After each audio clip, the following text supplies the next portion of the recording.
Good morning my all friends. তো তোমরা সকলে কেমন আছো? আশা করি সকলেই ভালো আছো। তোমাদের সঙ্গে নতুন একটা ভিডিও নিয়ে চলে এলাম, তো ভিডিওটি দেখতে থাকো। তো আমি কিন্তু প্রথমে একটা পাত্র নিয়ে নিলাম, তার ভিতরে কিছুটা টক দই দিয়েছি, আর কিছুটা বেকিং পাউডার, কিছুটা বেকিং সোডা, সাথে কিন্তু 2 চামচ ইস্টও দিয়ে দিয়েছি। হ্যাঁ, কি বানাচ্ছি সেটা তোমরা গেস করতেই পেরেছো, তারপরেও তোমাদের ধোঁয়াশাটা কাটিয়ে দিই। হ্যাঁ, আমি বানাচ্ছি নান পুরি। নান পুরি রেসিপিটা তোমাদের সঙ্গে শেয়ার করছি। তোমরা কে কিভাবে করো সেটাও কিন্তু আমাকে শেয়ার করতেই পারো। আর দেখো, রেগুলার সল্টও দিয়ে দিয়েছি কথা বলতে বলতে, তার মধ্যে দিয়ে দিয়েছি 2 চামচ চিনি। এটা ভালো করে মিশ্রণটি করে নিতে হবে। তো যতটা সুন্দর মিশ্রণটি করবে ততটা সুন্দরই কিন্তু নানপুরিটা হবে। তো তোমরা কে কেমনভাবে বানাও অবশ্যই কমেন্ট সেকশনে জানিও। আর আমার এই রেসিপিটা দেখে তোমরা যদি একবার ট্রাই করে দেখো, তোমাদের কিন্তু মানে অসম্ভব সুন্দর লাগবে। দেখো, আমি ভয়েস ওভার দিতে দিতে আমার মানে আটকে যাচ্ছে কথা। তো যাই হোক,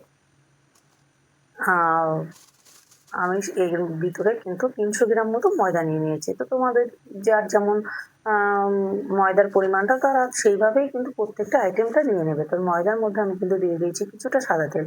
তো এবার কিন্তু আর চামচে কাজ চলবে না, এবার হাতের কেরামতি দেখাতে হবে। তো হাত দিয়ে আমি কিন্তু ভালো করে মিশ্রণটি মিশিয়ে নিয়ে অল্প অল্প জল দিয়ে কিন্তু এটা ডোটা তৈরি করতে হবে। একবারে অনেকটা জল দিলে কিন্তু হবে না। তো অল্প অল্প জল দিয়ে আমি কিন্তু ডোটা তৈরি করে নিয়েছি। তো দেখো কত সুন্দর ডোটা তৈরি হয়ে গেছে। এবার কিন্তু এই ডোটাকে আমি একটু তেল দিয়ে মানে সাদা তেল মাখিয়ে এটা এয়ারটাইট করে রাখতে হবে।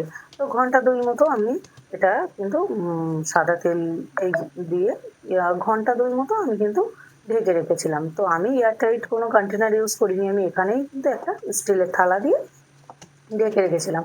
তো তাতেও কিন্তু খুব একটা যে খারাপ ফুলেছে তা কিন্তু নয়, কিন্তু খুবই সুন্দর এটা ফুলেছে। তো তোমরা তো পুরোটাই তোমাদের সঙ্গে শেয়ার করছি, তোমরা তো দেখতেই পাবে। দেখো কি দারুণ কিন্তু ফুলে উঠেছে, দেখেছো? তো তারপরে কিন্তু আমি ভালো করে এটা আরও একবার ভালো করে এটাকে রগড়িয়ে মানে কি বলবো, এত সুন্দর লাগে না এইটা মাখতে। আমার তো ভীষণ ভালো লাগে। তোমাদের কেমন লাগে অবশ্যই কমেন্ট সেকশনে জানিও। তো তারপরে কিন্তু আমি লেচি কেটে নিয়ে কিন্তু কড়াই বসিয়ে দিয়েছিলাম। তো কড়াই বসিয়ে কড়াইতে সাদা তেল দিয়ে দিয়েছিলাম। দিয়ে একে একে আমি কিন্তু লুচিগুলো বেলে তো আমি কিন্তু এগুলো ভেজে নিচ্ছি ছাকা তেলে। তো আর আমি কিন্তু এর সঙ্গে আরও একটা জিনিস বানিয়েছিলাম, সেটা হচ্ছে এগ তড়কা। তো এগ তড়কা রেসিপি যদি তোমাদের কারোর প্রয়োজন হয় কিংবা তোমরা দেখতে চাও, অবশ্যই কমেন্ট সেকশনে জানিয়ে আমি তোমাদের সঙ্গে শেয়ার করব। তো হ্যাঁ, আর এটা সকাল সকাল বানানোর একটাই কারণ, ছেলের স্কুলের টিফিন। তো ছেলে কিন্তু এক এক দিন এক এক রকম টিফিন আমার বানিয়ে দিতেই হয়। তো রোজ তো আর ভিডিও করা সম্ভব হয়ে ওঠে না। তো আজকে ভাবলাম তোমাদের সঙ্গে শেয়ার করি।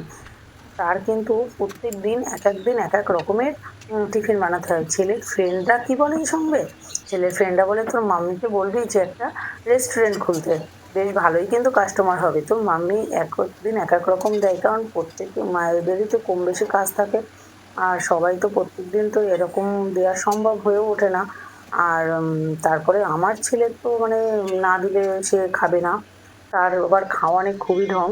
আর দেখো কি সুন্দর নরম তুলতুলে নানপুরিগুলো হয়েছে।